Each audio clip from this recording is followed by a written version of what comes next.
gente está sofrendo as consequências de ondas de gestão que o pessoal pensou no curto prazo em aumentar a competitividade, em reduzir custos, sem conseguir avaliar as consequências que haveria no longo prazo. A gente tem que parar de navegar na internet. Ou a gente tem que restringir o nosso tempo de navegação. Porque essa navegação, ela traz caos. O que eu faço primeiro? Afinal, para onde que eu me direciono? Uma das características do nosso tempo, agora 24, é uma desorientação por falta de critério.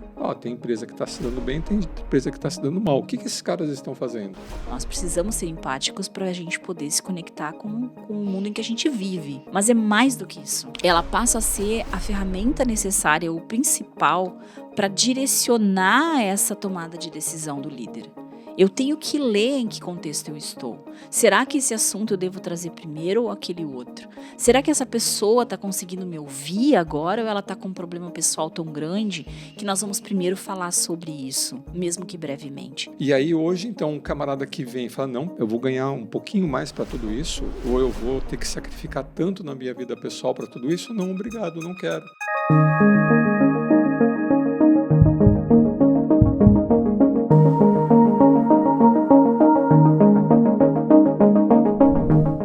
Olá, você está no Arena IE, eu sou a Alessandra Gonzaga. E eu sou Marcelo do Carmo. Tudo bom, gente? Olha só, a gente resolveu começar dos primórdios do nosso trabalho, explicando um pouco a relação que a gente tem com a liderança. Sabe, Ma, que um dos primeiros logos nossos, que a gente falava bastante, a gente teve pastas disso, só para contar para o pessoal, Companies are made by people. Because companies are made by people. Isso aí. Então, que é por que a gente fez em inglês, né? Porque a gente estava trazendo instrumentos de avaliação de inteligência emocional em inglês e a gente estava trazendo para executivos que trabalhavam ou aqui no Brasil e que tinham vindo de fora, ou o pessoal que estava tentando... Empresas multinacionais. A gente tinha, assim, um material em inglês. E isso dizia, então, por que as empresas são feitas de pessoas. E por que a gente colocou essa chamada na época? Porque a gente trabalhava com o Prêmio Nacional da Qualidade. Está extinto, né, Má? Não, ainda tem, mas ainda não existe. Tem a mesma... Era extremamente relevante nessa época. A gente estamos falando aí de 2006, 2007, por aí. E o Prêmio Nacional da Qualidade ainda era um big deal, ainda era uma coisa que era entregue pelo presidente da República, Isso, né? E então a gente, nesse prêmio, fazia uma avaliação das empresas pela gestão. E essa avaliação aqui no Sul chamava PGQP, o prêmio de 500 pontos, e nacional era 1.000 pontos, o prêmio nacional. O PGQP tinha o mesmo formato. Então, tinham 8 critérios: liderança, estratégia, clientes, sociedade, informações, processos, resultados. Eu sei de cor porque a gente fez muitos relatórios, né, Má? Lemos muitos relatórios. Mas vejam só, liderança, número 1, tinha um capítulo, vai? E pessoas tinha outro capítulo. E aí que começou o nosso trabalho com a inteligência emocional, basicamente. A gente tinha até uma piadinha interna, né? Que líderes não eram pessoas, porque era um critério de avaliação diferente. Era diferente. Então, tu avaliava de um pedaço da gestão como era feito, como é que eram selecionados os líderes, como é que eram avaliados os líderes, como é que eram desenvolvidos os líderes. Isso ficava lá no critério 1. E no critério 6 ficava o resto da galera.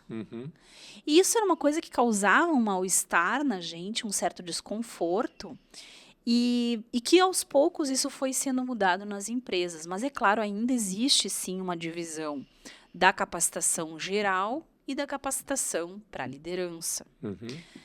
Eu me lembro que mais ou menos ali por essa época, eu esbarrei nesse livro, estamos em 2007, tá, gente? Só para dar um contexto de época, 2007 estávamos no governo Bush, nos Estados Unidos. No Brasil, segunda rodada do governo Lula. E eu esbarro nesse livro aqui no aeroporto. Cadê os líderes? Do Lee Iacocca. O Lee Iacocca já faleceu em 2019, com 94 anos. Ele foi presidente da Ford. Ficou conhecido como o cara que criou ou que lançou o Mustang, o Ford Mustang, né? Depois, algumas más línguas dizem que ele quebrou a Ford, mas ele virou um salvador da Chrysler, que era concorrente da Ford, mas enfim, isso é coisa de outra era. Só que o que o Iacocca dizia basicamente nesse livro? Que as pessoas não estavam mais valorizando a liderança e que não se faz nada sozinho e que se precisa focar nos líderes. Então, antes de eu trazer a principal contribuição desse livro, que é os tais 9 Cs da liderança que ele fala, eu quero que tu dê a tua versão dessa época aí, Mar, ou desse desconforto que eu sentia. Sim, é que havia todo um capítulo, né, de liderança e o Iacocca pode representar bem isso, porque o líder, assim como o resto da força de trabalho, há competências a serem desenvolvidas. Mas o que estava lá em destaque nesse critério 1 era, primeiro, a tomada de decisão. Então, o líder ele tem o ônus, né, da tomada de decisão sobre si, e decisões não são fáceis de serem tomadas. Depois eu vou trazer aqui um livro do Kinsinger para ilustrar isso. E o líder, ele é quem interage ou quem determina a interação com as tais partes interessadas, os stakeholders. Ele que define as políticas. E, inclusive, quando o líder, de fato, ele exerce com maestria, né, esse poder da liderança, ele é capaz de modificar ou adaptar ou conectar a organização com um contexto maior, com a sociedade, com o governo. Por exemplo, o Iacocca, né? Por que ele salvou a Chrysler? Nos Estados Unidos, a gente tinha há muito tempo as Big Three, as 3 grandes da indústria automotiva. E a indústria automotiva, nossa, como é que eu vou falar? É um dos maiores geradores de emprego e renda, né, de alta Ainda hoje. renda dos Estados Unidos. Na época, então, nem se fala. Então, você tinha a Ford, a Chrysler e a GM. Qualquer uma dessas que falisse, se você pensa assim, mas ok, ainda tem a GM e tem a Ford, mas tem uma cadeia de fornecedores É isso que o pessoal às vezes que esquece. fornece para todas elas. Claro. E imagina de uma hora para outra você perde 30% da tua demanda. Uhum. Você ia acabar derrubando toda a cadeia, que foi o que aconteceu na crise, né, quando a GM foi à falência. O governo americano comprou a GM. O governo americano se tornou sócio da GM. Isso daí já em 2007, por aí. Não. Primeiro foi a Chrysler que entrou em crise e depois foi a GM. Na virada do milênio ali. Na crise financeira, quando estourou a bolha financeira, todas as empresas que precisavam de financiamento faliram e a GM era uma delas, né? Então, para salvar a GM, como na GM não despontou nenhum líder que fizesse o que a Iacocca fez, o governo americano, o Obama, tinha até umas charges do Obama vendendo carro, né, numa concessionária. O governo americano se tornou dono, sócio da General Motors. Para quê? Para sustentar toda a cadeia. Isso, então, a partir de 2009, quando o Obama assume. Depois do estouro da bolha financeira. E o Iacocca, ele conseguiu convencer o governo americano a liberar um baita empréstimo para a Chrysler, justamente demonstrando isso. Olha, se a Chrysler cair, cai todo mundo, porque derruba a cadeia. Então, percebe que isso vai além de competência ou de descrição de cargo ou qualquer coisa que seja. O cara, ele tem uma atuação política. Ele se preocupa com a sustentabilidade do negócio. Então, essa foi o grande mérito do Iacocca. Ele ter a habilidade política, a habilidade relacional de chegar para os tomadores de decisão do governo e falar, ou vocês ajudam a gente ou cai todo mundo. Tá, mas eu quero puxar isso para um nível mais básico, para o nosso feijão com arroz bem feito, vai. Porque a gente teve um período também, vou dar o contraponto disso, de uma certa exacerbação da liderança. Isso que hoje a gente vê esse movimento do coaching de internet, de você pode ser o que quiser, de, né, o curso para vender o curso que a gente fala. Houve um movimento no início do século, olha nós falando do início do século, mas nós estávamos lá, em que as pessoas estavam endeusando os gurus da liderança, né? Havia um endeusamento dos grandes líderes. E depois uma decadência desses gurus da liderança. Ou mesmo daquela ideia de que havia ali um grupo de pessoas que valia tudo aquilo que valia. De onde é que eu estou tirando isso? Me lembrei da entrevista que o De Masi, agora sim, já mais perto de nós, 2013 talvez, Uhum. eu acho que ele fez uma entrevista no Roda Viva, e ele falava que no começo do século, um executivo, um líder da Ford, não, desculpa, da Fiat, a italiana, né? Ganhava 4, 5 vezes mais do que o primeiro nível da liderança. E que, do CEO, no caso. Uhum. E que depois passou a ser centenas de vezes mais do que um primeiro nível de liderança. Ou seja, se começou a questionar muito esse C-level e o que eles ganhavam. Então, acho que o Iacocca também representa uma era de um certo endeusamento do C-level nesse sentido, Má. Não, mas o que a gente tem que separar, né, separando o joio do trigo, né? Por exemplo, a gente tem um cargo, né, de presidência ou primeiro-ministro, né, de um país. Uhum. E a gente sabe ao longo da história que ocuparam esses cargos verdadeiros estadistas. Sim. Pensa lá o Churchill. Sim, sim. né? É o Em nome que primeira pessoa. Uhum. né? Então, Churchill foi um estadista, um Roosevelt foi um estadista, né? Um De Gaulle foi um estadista. Há outros que ocupam esse cargo, né? Sim. Então, a gente não pode deixar o ocupante do cargo atual macular a importância e relevância desse cargo. Mas vamos lá, vamos entender também que essas lideranças que a gente citou foi de um período do Estado-nação, em que de fato havia uma configuração geopolítica no mundo de grandes nações e dos seus grandes presidentes, né? Foi havendo uma... A gente estuda na história, né, a interferência da igreja no Estado. Uhum. Hoje, talvez os historiadores no futuro vão falar da influência das instituições financeiras ou das grandes corporações no Estado.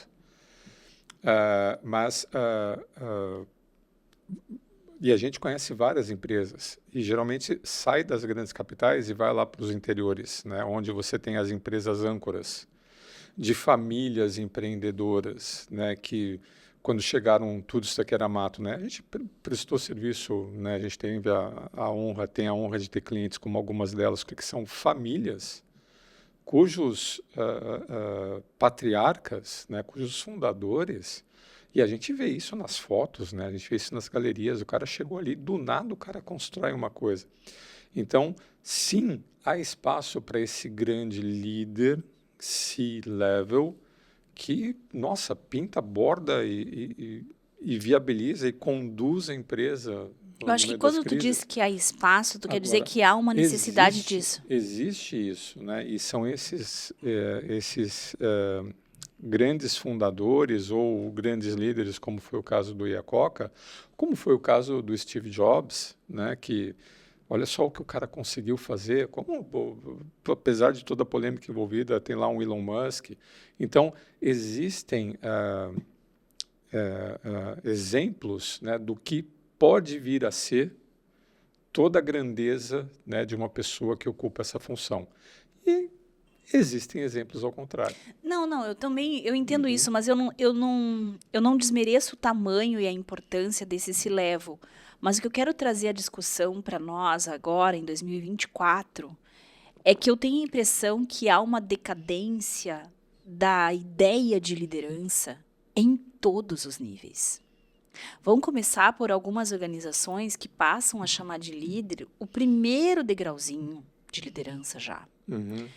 E aí vai subindo ali, e só ao subir, tu vai subindo o tamanho da pressão. Uhum. Vou trazer aqui um exemplo, tá? A gente fazendo um encontro na área de recursos humanos e um gestor levanta a mão e comenta, quando eu começo a minha carreira, alguém pergunta, quem quer ser líder aqui? Isso ele contando uma coisa que aconteceu anos atrás. Não vou dar aí quantos anos para a gente também não identificar, né? Mas há muitos anos atrás. E ele disse que ele levantou a mão sozinho. Não tinha mais ninguém ali levantando a mão. E se tu perguntar isso hoje para o pessoal que é líder de fábrica, eles vão dizer que está acontecendo a mesma coisa. As pessoas não estão querendo mais assumir a primeira posição de liderança. Que dirá a imaginar a trajetória para chegar no C-Level. Porque também tinha uma certa ideia há 20 anos, e a gente está trazendo dados aqui de 10 anos, 15 anos atrás, mas se tu for 20 anos atrás, em que as empresas tinham de fato um pipeline de liderança. O Rancharan. O Rancharan virou famoso por falar disso. O que era o pipeline de liderança? Quais são as competências que eu preciso para assumir mais um nível acima? O que eu preciso para continuar?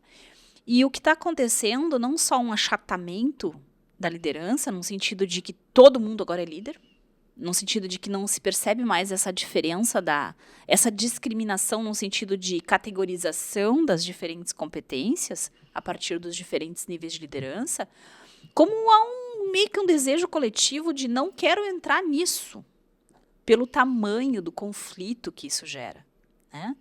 Então, é aí que eu queria chegar nessas competências que ele traz aqui. E eu acho interessante, né, Ali? Olha só o título do livro do Lee Iacocca, né, de 2007. Cadê os líderes? Né? Já estava reclamando. Então, percebe, imagina agora, gente. Né, então percebe que isso, né, não é uma coisa que está acontecendo agora. É um camarada... É um movimento. Um visionário como esse cara aqui, lá nessa época, já tinha percebido isso.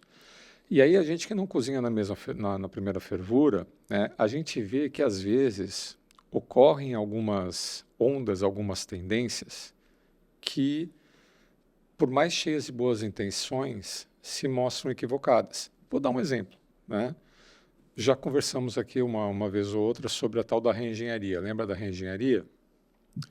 Então, teve lá um movimento na década de 90 que falou, olha, as empresas são enormes, né? Você precisa terceirizar tudo que não é essencial, precisa reduzir níveis de tomada de decisão, precisa ter agilidade, etc. E o cara da reengenharia colocava no livro dele lá, falou, olha,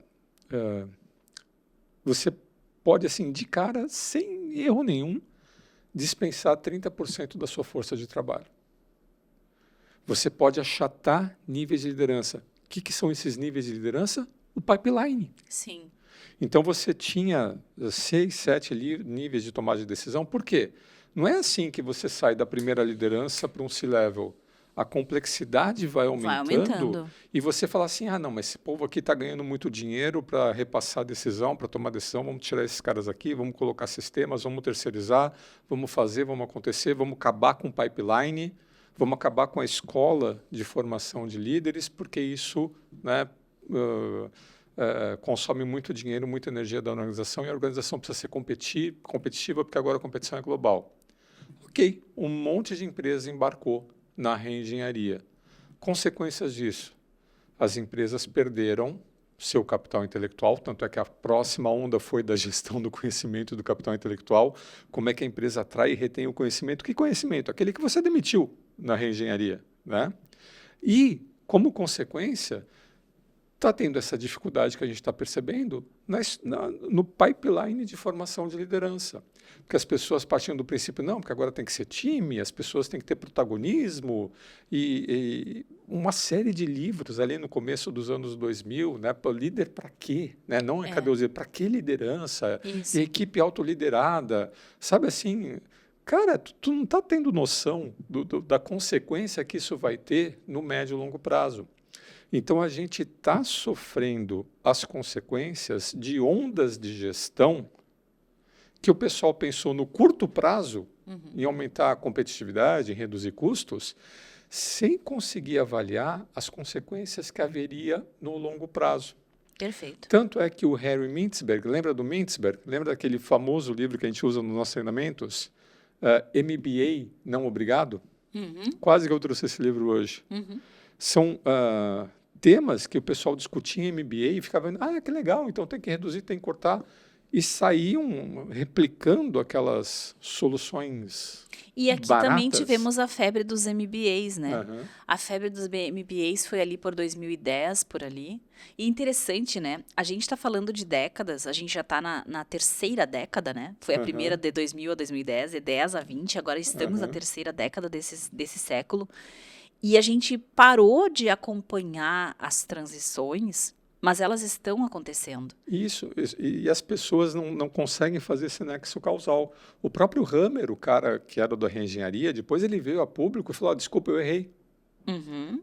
Too late, né? Aham. Essa mensagem não apareceu. E me lembrei de uma coisa que tu comentou ainda da reengenharia, Má, em algum Arenê, que havia um diálogo de sucessão de líderes. E eu vejo isso acontecendo em muitas empresas aqui gaúchas, essa dor para achar a sucessão, Uhum. essa dificuldade de preparar a próxima turma de líderes. Porque o gap ficou muito grande. Ficou. Ficou um desafio muito grande. É. Né? E como você acabou achatando níveis de liderança, o que você acabou fazendo? Olha, não é porque você achata o nível de liderança, porque você diminui a quantidade de níveis hierárquicos, que a necessidade da tomada de decisão daquele nível some. Uhum. O que você fez? Você loteou. Então, algumas dessas decisões subiram para o nível de cima. Uhum. Algumas dessas decisões desceram para o andar de baixo. Uhum. Então, você pegou o camarada ali da primeira liderança e sobrecarregou esse cara com decisões que, numa primeira liderança, lá atrás, ele não precisava tomar. Uhum. E aí, hoje, então, um camarada que vem e fala, não, eu vou ganhar um pouquinho mais para tudo isso, ou eu vou ter que sacrificar tanto na minha vida pessoal para tudo isso? Não, obrigado, não quero. Então, esse achatamento do pipeline, esse corte do pipeline, o pipeline do Rancharan tinha 7 níveis, né? Sim. O que o Hammer falava? Que uma organização que para o primeiro tivesse mais de 3, era uma organização ineficaz. Ah, claro que depende da quantidade de pessoas, né, Má? Aí o que você fez? Você sobrecarregou o primeiro nível. Lógico. E aí fica mais difícil você encontrar pessoas com as competências e com a predisposição, com os valores de, tá bom, eu vou fazer isso. Eu me Muito lembrei de mais uma difícil. vez, eu fiz uma entrevista no tempo da antiga TV Com, aqui no Sul, Aham. e a Sara Bodovski me perguntou, Ali, quantas pessoas são um número ideal para alguém liderar, né? A gente vai ter que achar esse arquivo aí nos nossos alfarrabos de muitos anos atrás. Eu acho que essa entrevista foi lá por 2013, por ali. E eu dei para ela a tal conta de padeiro que a gente diz que a gente faz, que é de colocar uma pessoa por mais ou menos cada turno de trabalho, para que você possa ter uma ideia, nomear aqueles que estão na tua área de liderança. Isso dá 10 pessoas. Só que a gente sabe que tem líderes com mais de 100 pessoas sob a sua responsabilidade. Não é líder. Não exerce a liderança. Não digamos exerce a liderança. Uhum. Então, vamos lá. Eu só vou botar os 9 do Iacoca aqui Tá, e a gente vai para o explica as próximo livro. competências do Iacoca. Então ele não diz que são bem competências, ele deixa como 9 Cs da liderança, e é claro que para mim, que trabalho com desenvolvimento de líderes, eu transformo isso em competências. A gente tem os modelos aí da Korn Ferry para nos ajudar a transformar isso em competências. Aliás, a Korn Ferry, que é a maior consultoria de recursos humanos do mundo, eles têm uma descrição de competências de liderança fenomenal. E são dezenas de A arquitetura competências. da liderança, né? Então, vamos lá. Primeira competência, ou primeira característica, atributo, gostei. Ele chama de qualidades, né? Então, primeira qualidade desse líder. Curiosidade. Um cara que, de alguma maneira, lê o mundo e lê o seu contexto com interesse, né? E tem assim eu tenho a humildade de falar que eu não tenho todas as respostas.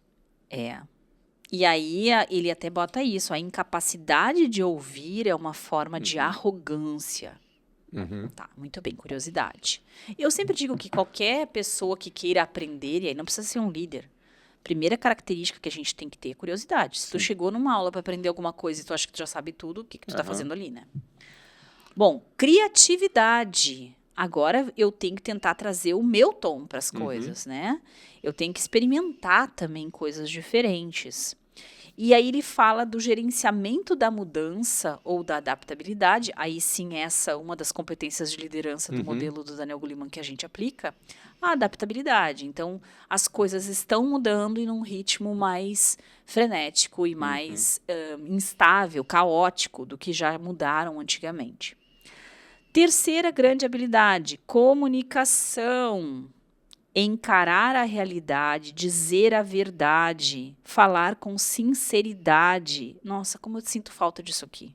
Não numa empresa específica, que fique bem claro, de uma forma geral. A gente, como sociedade, está perdendo muito a capacidade de dizer as coisas, sem o tempo inteiro querer performar. Agora, por exemplo, nos podcasts que tem por aí, as pessoas até comentam, mas isso aqui vai dar corte? Ou não vai dar corte, né? Então, as pessoas começam a se pautar em busca do corte perfeito, em busca da posição perfeita, de como é que eu vou parecer melhor do que eu sou. Como é que eu consigo, em 10 segundos, em 20 segundos, passar uma mensagem que alguém vai lá e vai compartilhar ou vai repostar, enfim. Que ruim, né? Aqui dava para ficar um areninha inteiro falando disso. Quarta, caráter. Saber a diferença de certo e errado para fazer a coisa certa. Se você tem o poder, você tem que saber usar esse poder. E daí vem esse outro livro aqui de arrasto, não vou abrir ele, mas me lembrei de trazê-lo por conta do caráter. Ó. Reflexões sobre caráter e liderança, de um cara que eu gosto muito também, que é o Ketrevi. Né? Ele é um psicanalista que trabalha com líderes. Muito bem. Quinto, coragem. Então, aqui entra a questão de dizer e se posicionar quando tu sabe que aquilo não vai ser bem visto, sei lá, ou talvez não seja o discurso dominante, e que você vai lá e se posiciona, se coloca diante de uma situação. Ele deixa claro que isso aqui tem muito a ver com também liderança das mulheres, ok, alguém deve ter lembrado ele disso, porque nessa época a liderança das mulheres não estava na pauta, né? Enfim, convicção, fogo nas entranhas, paixão, realmente querer que algo seja feito. Aqui está bem a característica da automotivação, que estava junto com a autorregulação e depois, aliás, estava separada e depois juntou, né, nas competências do Daniel Goleman.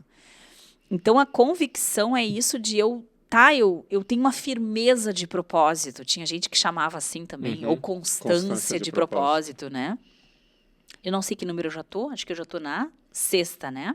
Não, já tô na 8ª, desculpa. 7ª, 8ª, 9ª. Isso. Então, agora, a 7ª. Carisma.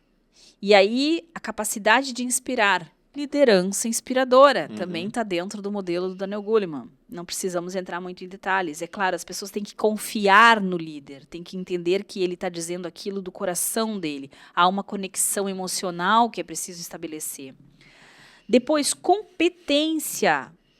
Cercar-se de pessoas que sabem o que estão fazendo. Aí vem todo o pipeline que tu estava falando. Se eu não tenho pessoas competentes, como é que eu vou conseguir ser competente? Se eu estou ali para apoiar o trabalho de todas elas.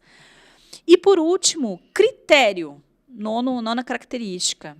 Capacidade de raciocinar com bom senso. De diferenciar o que vale a minha atenção e do que não merece a minha atenção.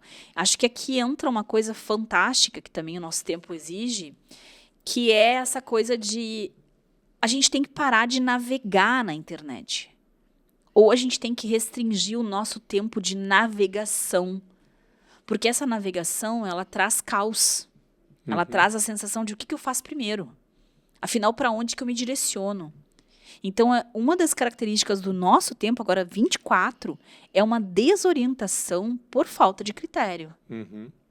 Muito bem. E aí, Má? O que tu quer das 9 aqui? Não, eu quero todas as 9, né? E eu acho interessante, e aí eu vou pegar essas 9 aqui, você vai ver que eu vou falar sobre elas novamente aqui, Nesse livro aqui, que eu recomendo muito, aliás, o livro do Ilya Koch, eu recomendo o livro do Harry Kissinger. Harry Kissinger, um jornalista. Esse é mais recente, esse livro, né, Má? Isso, e aqui ele coloca De que ano que é? entrevistas.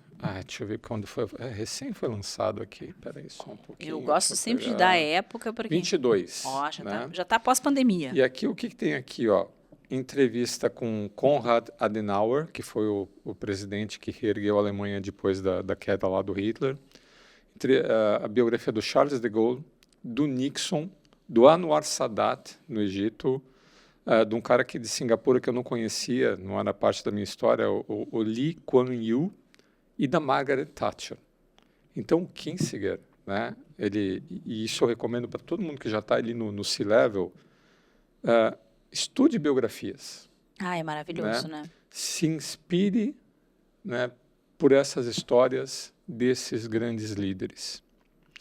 E o Kissinger, ele coloca aqui uma introdução que eu acho fantástica e vai juntar todas essas competências aí, né, do Ilya Koch. Então, eu vou trazer aqui 2 explicações para produzir sentido nisso. Desafios do líder. Primeiro eixo. Eu tenho o passado que trouxe a empresa até aqui. Uhum. Então, a gente chegou até onde a gente chegou com essa política, com esses produtos, com esses clientes, com esse estilo de gestão. E a gente tem o futuro. Uhum. Essa interseção entre passado e futuro, que lá atrás era uma transição mais lenta, hoje é uma transição mais caótica, dependendo do setor que você atua, né, do grau de competitividade e tecnologia, né, que atua o negócio. Por exemplo, a indústria automotiva é uma dessas, né, que as transições, né, são muito mais aceleradas do que outras indústrias. Uhum. Né? Então, o líder, ele age na intersecção desses 2 eixos. O que deu certo até agora, e será que o que deu certo até agora vai continuar dando certo? Então, ele precisa tomar uma decisão. E essa decisão que ele vai tomar pode tanto levar a empresa para cima, quanto morrer todo mundo abraçado, em função da decisão que esse cara tomar. Desculpa, só pegar esse pedaço, Má, porque eu achei isso maravilhoso. Isso, é claro, tem mais a ver com a liderança a nível estratégico para tomar decisões do futuro. Isso é para os líderes mais acima. O pessoal que já trabalha num nível estratégico. Mas o que eu acho fundamental disso é a lembrança de que precisamos saber de onde viemos. Isso. E essa parte do que precisamos saber de onde viemos vale para toda a liderança da empresa. Agora, veja só, pegando as competências do Ilya Koch. Digamos que eu estou um líder nessa posição, eu sei de onde eu vim, mas eu estou vendo que de onde eu vim, e de onde eu vim eu tenho toda uma cultura, eu tenho todo um comportamento, todo um estilo de tomada de decisão que me trouxe até aqui, que eu, como líder, posso olhar para frente e falar, isso daqui não vai dar certo. Acho que eu preciso mudar isso daqui. Como é que eu vou convencer as pessoas? Então, já entram 2 competências ali, a comunicação e o carisma. Sim. Para você conseguir convencer as pessoas. Gente, eu sei que até agora a gente estava fazendo assim, eu sei que eu mesmo pedi para vocês fazerem do jeito que vocês fizeram. Eu sei que vocês olham para cima e me viam fazendo isso, só que agora a gente vai ter que mudar. Como é que eu convenço os caras? Então, como é que eu vou conseguir comunicar essa minha visão de uma forma a conquistar corações e mentes? E eu posso estar errado? Posso estar errado, né? Então, olha aqui as outras 2. Coragem e caráter. Que ele põe também. Coragem para escolher a decisão, por mais complexa e difícil que possa ser, e caráter para assumir as consequências. Porque se eu estiver errado, eu estava errado. Como é que a gente vai sair dessa? Como é que a gente vai sair desse buraco? Como é que a gente vai consertar as consequências da decisão que eu pedi para vocês me seguirem? Então, a gente já falou de... E eu não vejo mais nenhuma das 2, acontecendo no nosso tempo. As pessoas não assumem mais para si só uma decisão. Ninguém mais faz isso. Por isso, cadê os líderes? Não é só cadê os líderes predispostos a exercerem esses atributos. Então, a gente já Eu viu. não sei se sustenta essa liderança. Mas aí que está. Por isso que as empresas não se sustentam. Então, você tem empresas e empresas. Algumas se sustentam, outras não se sustentam. Não dá para fazer uma relação causal assim tão perfeita, mas naquelas empresas que se sustentam e se transformam, você vai ver esse tipo de coisa. Tá? Não é a regra. E a gente tanto fala, segura porque esse é um momento tenso. Cheguei a ficar tensa aqui. Porque o que acontece é que tem muitas empresas que não têm a coragem de perceber que estão indo por um caminho que não vai dar mais certo. E todo mundo consensa que tem que ir junto. Aí tem o caráter. O caráter implica falar, gente, erramos. Mas aí viu como agora tu disse no coletivo? Erramos e não é errei? Sim, errei. Mas esse é o problema. Erramos líder. Eu tô falando o líder, né? Gente, nós da liderança erramos, né? Eu, líder, errei. Mas aí é que tá, esses colegiados de liderança, é isso que eu tô questionando, eles estão cada vez mais absorvendo as decisões sem saber direito quem deu essa decisão. E o que a gente está falando aqui, lembrando dos fundamentos, das competências, a gente está fazendo aqui 1.1 da fundação. Quais são as competências, os atributos que você quer desenvolver na sua alta direção? E é o Iacocca que falou ali, e é o que o Kinsinger fala aqui também, e eu estou aqui justificando por que precisa disso. Porque as decisões são difíceis. Lembra que a gente falou no começo que tinha lá o critério 1 por causa da tomada de decisão? Sim. Então, como a decisão pode parecer maluca, esse cara tá louco. Aí vem a comunicação, o carisma para influenciar e convencer, a coragem de tomar a decisão e o caráter de pagar os boletos da decisão. E tem mais um elemento que entrou no nosso tempo, Má. Desculpa, não quero cortar teu raciocínio, mas eu quero trazer um dado aqui para dar uma esculhambada nessa ordem aí, que é o caos informacional. Então, muito está se falando em trazer a inteligência artificial para a tomada de decisão pela complexidade da análise de dados que o ser humano já não está conseguindo mais fazer. Então, tu vai lá e te ancora numa IA para te dar esse lastro de dizer, vai por aqui. E olha só, antes da inteligência artificial, qual que era o critério 5? Informações e conhecimento. Como é que tu trabalha? A gente tem que lembrar que esses critérios da Fundação Nacional da Qualidade, critérios do Malcolm Baldrige, como é que eles surgiram? De empresas vencedoras. Sim. Que lá atrás, na década de 80, aquele livro Empresas Feitas para Durar, um grupo de pesquisadores de universidades junto com o NIST, tem empresa que está se dando bem, tem empresa que está se dando mal. O que esses caras estão fazendo? E de todo o conjunto dessas boas práticas de gestão, saíram os critérios de excelência. Então, lá no critério 1 antigo, tinha como as principais decisões são tomadas, e nesse de como as principais decisões são tomadas, um dos valores lá das premissas, mudou tantas vezes de nome, né, que era decisões baseadas em dados e fatos, tinha a ver com que informações... São essas que embasam a tua tomada de decisão. Né? Que eu até brincava, né? Isso aqui é visão, ilusão ou alucinação. Mas ok, né? Então já juntamos ali a comunicação, o carisma, a coragem e o caráter. O caráter. O caráter. Onde é que vai vir o critério? Líderes, eles estão cercados por restrições. As necessidades são limitadas, os recursos são escassos. Então, eu não tenho todos os recursos que eu gostaria de ter, eu não tenho todas as competências que eu gostaria de ter, eu não tenho os recursos de tomada de decisão, eu sou pressionado pela concorrência, eu sou pressionado por potenciais parceiros, adversários, está tudo mudando a qualquer momento. Então, esse líder ele vai ter que lidar com riscos, ele vai ter que ter critério, né, de análise para fazer as suas escolhas. Olha só que interessante a definição do Kinsinger de estratégia. A estratégia descreve a conclusão a que um líder chega sobre as condições de escassez, temporalidade, competição, fluidez ou impermanência dos conceitos. Ao escolher um caminho, a liderança estratégica pode ser comparada a uma corda bamba. Assim como um acrobata cai se for tímido demais ou audacioso demais, o líder é obrigado a se mover por uma margem estreita, suspenso entre certezas relativas do passado e ambiguidades do futuro.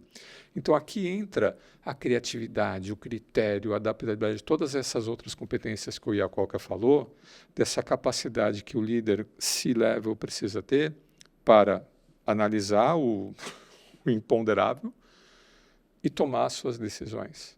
Então, não lembrava dos atributos, né, do Iacocca, mas você vê que quando uma coisa de fato faz sentido, você vê isso aqui, e olha só, né, o Kedervi, a questão do caráter.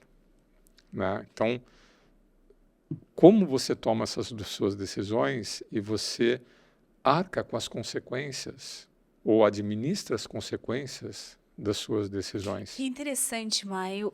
A reflexão que eu estou fazendo aqui passa a ser um pouco mais, como é que eu posso dizer? Estou tentando analisar a psicologia de grupo que ocorre aqui, tá? E, aliás, é a psicologia que mais me interessa, é a psicologia dos grupos humanos. Como é que essa espécie de mente coletiva funciona? Porque, sim, nós temos uma mente coletiva. Nós temos a nossa mente. Ok, beleza, calma, Charlie não está acertando. Nós temos a nossa mente, mas nós temos também uma conexão com as demais mentes. Especialmente quando a gente está dentro de uma organização. A gente está o tempo todo sendo influenciado por esse tal imaginário coletivo. Que às vezes ele é mais solidificado, eu consigo enxergar, inclusive, ao meu redor, o que vale e o que não vale na minha empresa, e a gente chama isso de cultura forte. E às vezes a cultura ela não é tão forte assim, ela está muito nichada, ela depende do teu departamento, ela depende da área em que tu atua, ela depende da cidade em que tu mora e por aí vai. E aí não é a marca da empresa que importa, e sim a geografia ou mesmo até a tua liderança. Que são essas empresas que são muito mais cheias de silos e que cada diretor ou cada gerente, até quando é o caos, tem um tom diferente para liderar. E aí as pessoas não conseguem se alinhar. Onde é que eu quero chegar? Sabe o que me lembrei, que a gente andou vendo dentro dessas coisas que a gente enxerga aleatoriamente na internet, como funcionam as colônias de abelhas. Se você acaba com a abelha rainha, imediatamente outra abelha passa a ser alimentada com a geleia real. Então, assim, as abelhas precisam da liderança de uma abelha rainha. E as características desse bichinho que vai ser alimentado com a geleia real vão se modificando de tal forma que ela consegue até esquecer toda a sua programação de operária e passa a se transformar numa abelha rainha. Muito doido isso, né? Então, isso é a máxima aquela que nas nossas aulas de psicologia era a máxima do Bion. Bion era um cara que acreditava que o grupo faz a liderança e não o contrário. Que quem produz o líder é o grupo onde ele está. Exatamente que nem o caso das abelhas aqui. Que alimentam alguém para poder se transformar numa abelha rainha. E a premissa que eu estava trazendo no começo desse episódio é de que eu sinto uma certa aversão na sociedade a produzir esse efeito de alguém nos orienta, a gente organiza a estrutura de trabalho dessa pessoa, a gente organiza a rotina dessa pessoa, a gente organiza a fala dessa pessoa, de tal forma, que seria a geleia real, de tal forma que ela consegue se posicionar e se colocar para dar uma orientação ao grupo de trabalho. O grupo precisa disso. E ao invés disso, com o advento do mundo iPhone, iPod, eu, em que tudo que a gente assiste e que a todo momento parece que a gente quer receber algo que é uma confirmação do que a gente já sabe, do que a gente já é, tá ficando difícil alimentar alguém para nos orientar. Você vê, Alice, sabe o que me lembrou agora essa tua fala da inteligência das abelhas, né, que cuidam, né, de manter uma certa produção de sentido e sobrevivência da colmeia? Orientação para alguém dar essa orientação, né? Isso. Uma conexão para alguém dar orientação. Isso. O livro de capa amarela que eu estava lendo esse final de semana e quase joguei pela janela, do Arthur Clarke, lá de uma força para outra, né? O termo em inglês eu não vou lembrar. Strength de uma força para outra, de uma fortaleza, de uma competência pessoal para outra competência pessoal. É um livro destinado a como é que você produz sentido, né, se você já passou ali da Dos primeira 50 metade anos. da sua vida, né? E é deprimente a primeira parte do Não, livro. mas onde é que eu vou chegar a partir desse teu discurso? Agora eu tô vendo o livro com um pouquinho mais Bons de olhos. bons olhos. Ele traz ali pesquisas, né? E ele cita lá pesquisas de universidades. Ele é um PhD, ele, como tu, né? Ele é um pesquisador. E, como todo modelo, ele simplifica que você tem duas inteligências no começo da sua vida e na segunda metade da sua vida. Na primeira metade da vida ali, com um pico em torno dos 30 anos de idade, então tem um pico, né? Estamos falando aqui em média, né? Que todo mundo vai ter no mesmo grau de intensidade. É uma inteligência voltada à criação, à inovação, ao fazer diferente, ao questionar modelos antigos e desenvolver novos Questionar o padrões. status quo. Rupturas. É o pessoal das startups, é o pessoal, né? Tá, e essa inteligência, ela atinge um pico e aí começa a aparecer uma outra inteligência, que somos nós. É o que a gente está fazendo aqui, que é uma inteligência associativa. Ah, mas isso que está acontecendo, se você lembrar na década de 90, se você de reconhecer os padrões. Opa, cadê a abelha rainha? Tá O faltando uma abelha Gardner rainha chama a aqui. nossa inteligência aqui, que nós estamos brincando no Arenê. Adoramos brincar disso, tá, gente? Obrigada se você nos acompanha e gosta também de brincar disso. Essa inteligência é uma inteligência integrativa. Isso Isso aí que tu está né? falando. E ele chama isso de associativa lá mas como a gente Mesma falou, coisa. né? As verdades elas são exploradas em diferentes modelos com diferentes vocabulários aí. Aham. E qual que é mais importante? As duas. Uhum. Então uma empresa, né? Ela tem que ter espaço para essas duas inteligências. Tem tanto que ter o cara que vai questionar por que a gente precisa de uma abelha rainha, tal, não sei o quê. Calma, né? A abelha rainha ela é necessária, senão a gente não sobrevive. E percebe que essa inteligência dessa abelhinha que começa a nutrir uma abelha com a geleia real, o que ela está preocupada? Com a sustentabilidade no longo prazo. Então é como se eu tivesse ali pessoas com foco no curto prazo e na mudança, e eu tenho pessoas com foco no longo prazo e no passado, para manter. E essas o que é duas mais forças têm que se equilibrar numa Isso que eu ia organização. te dizer, e não pode ser ao mesmo tempo. O que é o efeito Nem psicológico? são as mesmas pessoas. O que é o efeito psicológico do achatamento da liderança? Vamos tentar agora extrapolar, trazendo a psicologia de grupo para isso. Boa. Você, se é um líder de base na empresa, primeira, segunda liderança, e você tem mais de 50 pessoas sobre o teu comando, vamos ser bem específicos no nosso exemplo, você começa a ter um estressamento do teu tempo e dos teus recursos e você extrapola as competências que efetivamente você precisa ter. Você assume mais competências do que você consegue entregar. Isso não apenas leva ao burnout dessa pessoa, ao estresse, ao cansaço, como não produz mais o alinhamento que você precisa que um líder faça. O que um líder efetivamente é? É um agregador de recursos coletivos. É um orientador da ação de diversas pessoas. Ele é como se fosse um canal pelo qual todo aquele fluxo de trabalho vai lá na frente se direcionar para um mesmo propósito. Então, se você elimina esse processo, o que tu faz? Perde. Perde energia, perde recurso. Perde pessoas, porque Perde essa pessoas. primeira liderança, se for uma liderança do para-te quieto, manda quem pode, obedece quem tem juízo, pô, o que eu estou fazendo aqui? Sim. Então, esse primeiro líder, esse cara da primeira liderança, tem que ter essa força de adaptação, de criação, até para acomodar e tirar o máximo dos jovens, né? Da Mais força do de que trabalho isso, que eles estão liderando. gosto da ideia de que ele tem que ter adaptabilidade e eu acrescentaria mais uma competência para essa liderança de base. Uma extrema habilidade de comunicação. E de conseguir perceber as diferenças entre as gerações que estão ali. Porque essa é uma complexidade que lá no tempo do Iacoca não tinha e que nós temos hoje. As tais 4 gerações trabalhando juntas, que a gente já fez aí um Arenê nessa primeira rodada sobre isso. E aí o que vai acontecer? Toda essa força impulsionadora vai chegar aqui em algum momento e vai bater numa parede conservadora. Sim. E eles vão precisar atritar. Sim. Porque é desse atrito, é dessa comunicação daqui para lá e da comunicação de lá para cá, que você vai ter ali a análise crítica e o aperfeiçoamento de ideias que vão contribuir para, tá, mas para onde que a gente vai, né?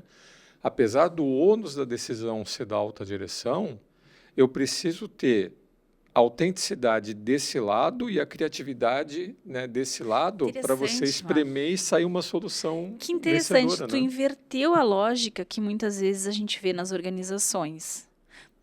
Vamos ver se tu concorda comigo. Eu acho que sim, porque vamos lá. Eu estou dizendo que na primeiro nível, vamos separar em 3 grandes níveis. Tá. O primeiro grande nível de liderança, você tem que garantir que essas pessoas estão aliadas às rotinas de trabalho, à própria integração dos grupos, para a gente conseguir produzir. Porque geralmente essas áreas estão ligadas efetivamente à produção de negócio, aquilo que é o core business, digamos assim. Quando tu chega no miolo da liderança, você está estabelecendo aquelas áreas que fazem interfaces, de fato, entre áreas, negócios, em que tem aquela tal horizontalidade da liderança. Ali tu tem as áreas matriciais agindo e tentando se engajar. Quem é que ganha mais recurso? Onde é que a gente coloca mais força da empresa? O que geralmente acontece é que para o andar de cima, o embate é o contrário. A base do miolo é mais conservadora e a alta liderança está viajando fazendo curso de inovação. Ah, mas isso nas empresas de TI. Não só TI. Uma das coisas que tu mais vai ver é curso de inovação para alta liderança. E é claro que a gente não está dizendo que não tem que ter inovação. O que a gente está dizendo é que a alta liderança está carente, é isso que eu estou lendo, de ler o seu passado, de saber também ter critério, aquilo que a gente poderia entender como algo mais conservador. Então, assim, a falta que faz você ler a tua história e desacelerar. E que eu estou entendendo que há uma inversão aqui, porque tu está dizendo que quem tem que ser criativo é o galera do meio. Então, mas aí que tá. É mais fácil para esse pessoal ser criativo em torno do seu momento de vida, da sua experiência de vida. Você precisa ter um certo grau de ignorância, sobre... Sabe aquele... não, a gente já tentou isso, não deu certo. Fala, não sabendo que não era possível, foi lá e fez. Essa máxima é mais fácil para quem está chegando, né? Para quem está nos primeiros estágios de organização, ser essa força impulsionadora do que é para quem já está lá em cima. E isso vários economistas demonstram. Então eu estou retirando meu time de campo, porque né? eu acho que tu está trazendo uma outra coisa importante aqui. O Robert Shiller, ele demonstra isso também por meio das suas pesquisas, porque quem já chegou lá tem alguma coisa a perder. Quem está entrando não tem nada a perder. Economia comportamental pura, né? Então, por exemplo, o que faz uma pessoa com seus 18 anos de idade falar, vou para os Estados Unidos e vou tentar a vida lá? E eu conheço alguém sentado aqui na mesa que fez isso. Eu tinha 22, tá? Né? Tinha 22 anos, né? Mas já estava acalentando essa ideia. Vou tentar, mas antes disso você já tinha ido para Londres. Eu fiz 22 em Londres e fiz 23 em Nova York. Então, vou. E quando eu conheci a Alessandra, ela tinha ainda essa ideia fixa de migrar para Nova York e mudar lá, que veio as Torres Gêmeas, etc. E graças a Deus que tu não estava lá mais. Mas por que você vai? Você não tem nada a perder. Quando você já está no auge da tua carreira, aí você já tem coisas a perder, aí você fica mais ponderado.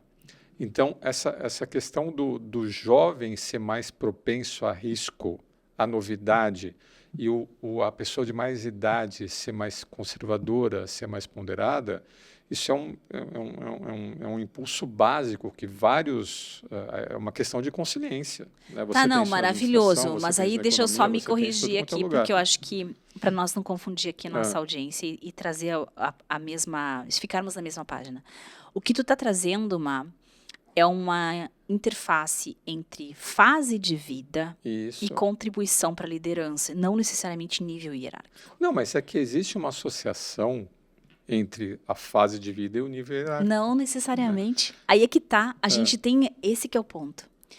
Uma das primeiras confusões que está acontecendo é que tem gente numa mesma nível de liderança de 20 e poucos anos e de 50 e poucos anos ou até 60 e poucos anos. Não, mas é que tá. Tá tudo Você misturado. pode ter ali nas primeiras lideranças, né, pessoas que não ascenderam. Mas nos níveis superiores, você não encontra jovens. Encontra, dependendo da empresa. Então, mas aí vamos lá, vamos dar um exemplo de startup. Startup é só jovem, né? O que acontece com 99% das startups? Falem ao 1 ano, 2 anos de vida. E faz parte disso. Tem até todo um lado da economia que está associado àquela questão, né, como é que é o cara lá do Darwin, né, da economia institucional, que as startups, elas Não são o Darwin feitas... da evolução humana. O Darwin da evolução humana. Esse cara? A teoria econômica que explica as startups é o Darwin da evolução humana. Não sabia disso. Sim, porque o que acontece nas A startups? gente tem que fazer um livro juntando essas duas coisas, E mano. você tem as aceleradoras, startups, etc. Pega um monte de gente com um monte de ideia e fica cruzando, e fica cruzando, e fica cruzando, como se fossem os cruzamentos genéticos. Desses cruzamentos genéticos, pode ser que aconteça uma mutação que a seleção natural do mercado vai tornar num unicórnio. Mas é um unicórnio para, Nossa, né, milhares de milhares outras de tentativas. empresas que vão por água abaixo. E o que você tem ali? Criatividade, criatividade, criatividade, criatividade, mas você não tem o pêndulo do lastro da sustentabilidade. Perfeito. Né? Então, mas por que eu te essas sugeri duas da gente coisas... fazer um livro disso, tá, gente? Para o pessoal dizer, o que a Ali está loqueando aí com o livro?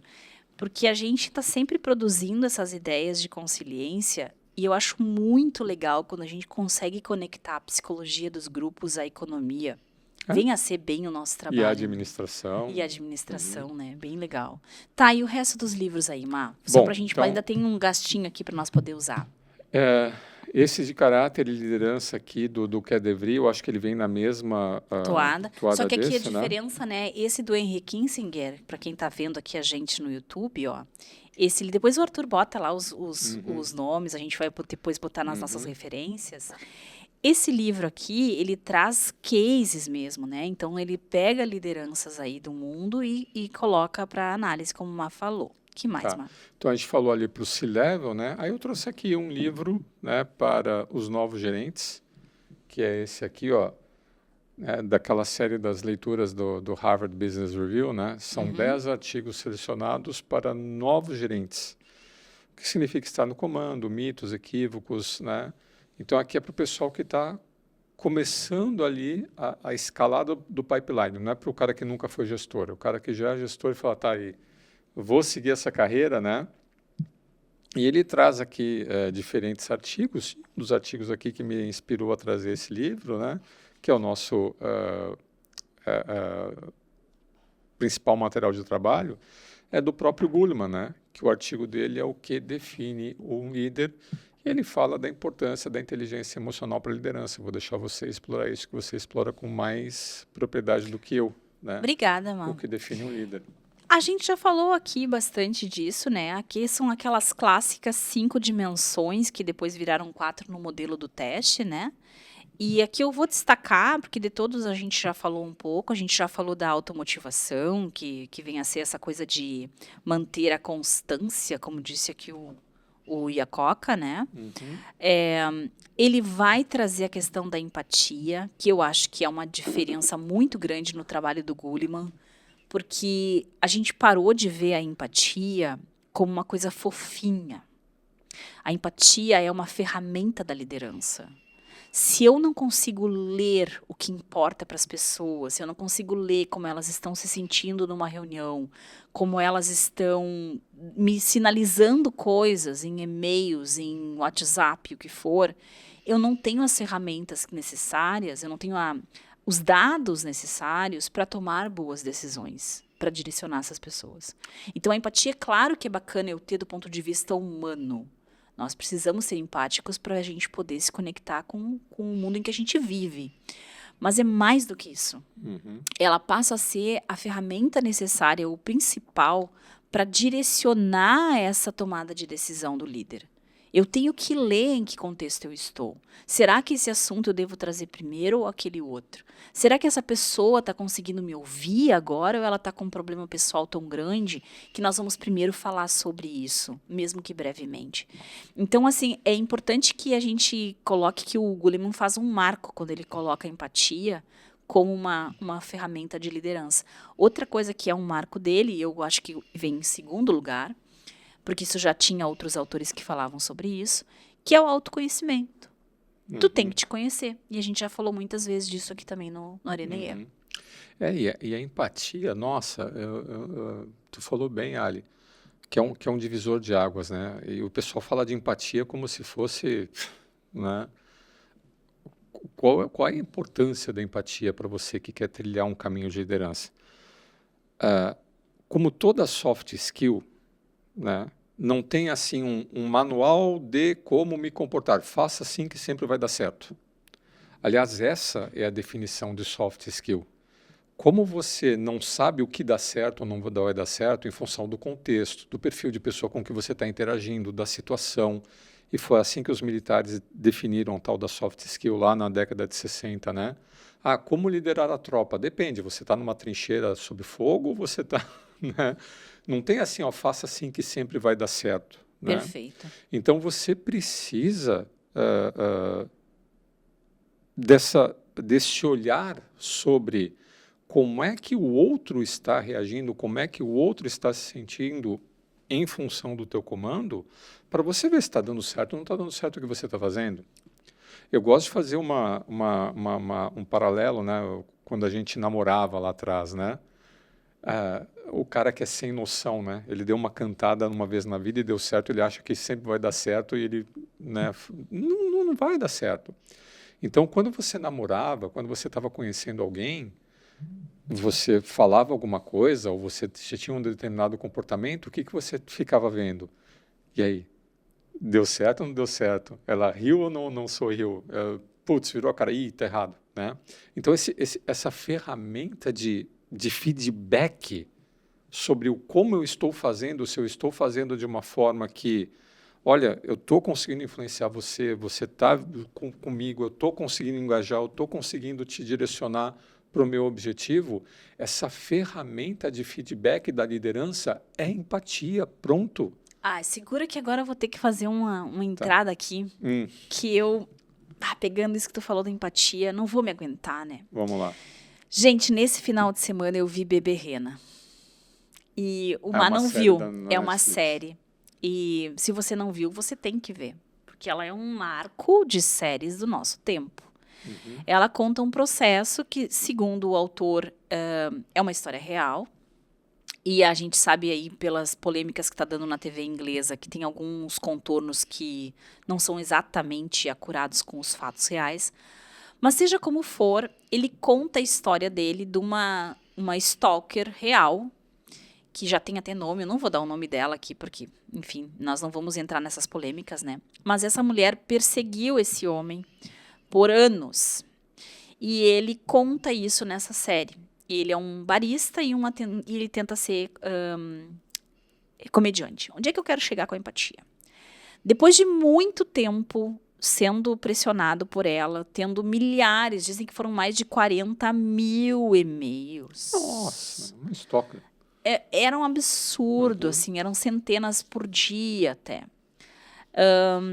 São várias mensagens de áudio, não lembro quantas centenas de mensagens de áudio. O que ele fez? Quando chegou no final do processo, ele chegou numa delegacia pela, sei lá quantas vezes ele já tinha ido, e o policial disse para ele, porque a lei do stalker é meio assim, você precisa ter evidências, que essa pessoa vai provocar uma agressão.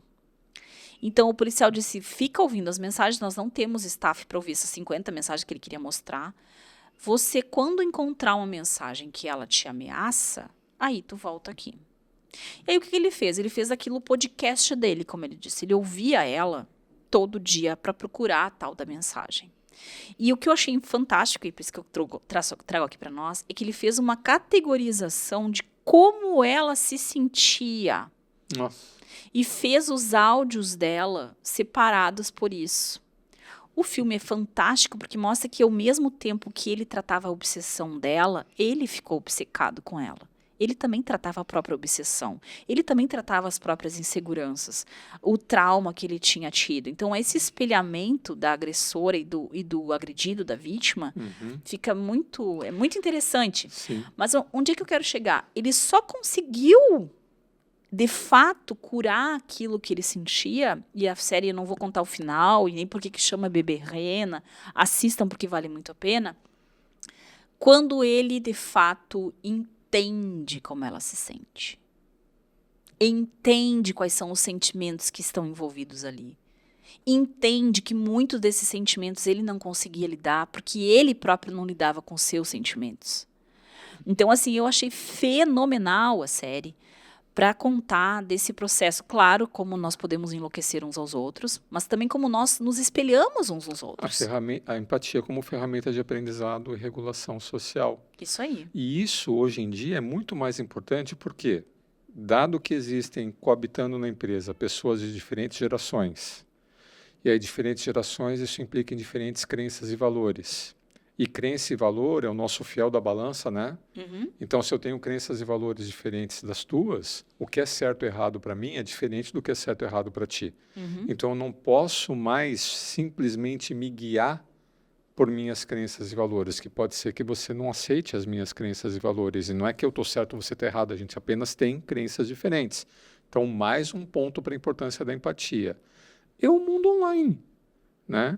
Que acaba prejudicando esse feedback. Eu não tenho o mesmo feedback online quanto eu tenho presencial, e aí tem toda a questão do pessoal que não quer mais trabalhar online, se não for online eu me demito, e o custo do deslocamento, principalmente nas grandes cidades, nas grandes capitais, então eu reduzo a presença presencial para 3 dias na semana, 2 dias na semana, e eu perco essa ferramenta de feedback, eu perco essa capacidade de feedback individual e quem dirá em grupo, né, Ali? Porque para o team building eu preciso ter essa ferramenta de consciência coletiva em grupo, né? Não apenas one-on-one, né? Líder, liderado. Então, a importância, né, fundamental da empatia já era importante aqui quando o Goleman colocou todo o modelo dele de inteligência emocional para o líder, e hoje em dia, nossa, cada vez mais a importância da empatia destacada. Muito legal. E eu acho que a gente já está chegando no fim, mas... Tá, eu nem vou falar desse daqui, esse Deixa daqui vai abrir quieto, todo então. um capítulo. A gente deixa para outra rodada, mas o que a gente está pegando aqui dessas nossas novas reflexões do Areneie, gente? Primeiro que a gente vai categorizar isso mais, já temos feito isso nos últimos episódios, então vai ter aí capítulos do que a gente veio conversando aqui, vão ficar as sugestões de leitura, porque os livros, mais do que tentar aqui dar uma aula, qualquer coisa do tipo, até porque a gente traz tudo sempre como uma maneira de criar associações, né, Má? A nossa intenção é criar esses pontos de conexão. E despertar o desejo das pessoas se aperfeiçoarem, né? A gente dá os caminhos aqui, né? E para nós também seguirmos nos aperfeiçoando enquanto vamos aprendendo e criando sentido sobre a realidade que a gente vive, né? É isso aí. É isso aí, gente. Então, muito obrigada. E se você gostou, deixa teu comentário, deixa teu insight. Seu pedido. Me conta o que tu achou do Beberrena, se tu percebeu esses insights aí que eu tive, se teve outras coisas que tu percebeu. E estamos juntos. Até o próximo Areneie. É isso aí, pessoal. Até lá.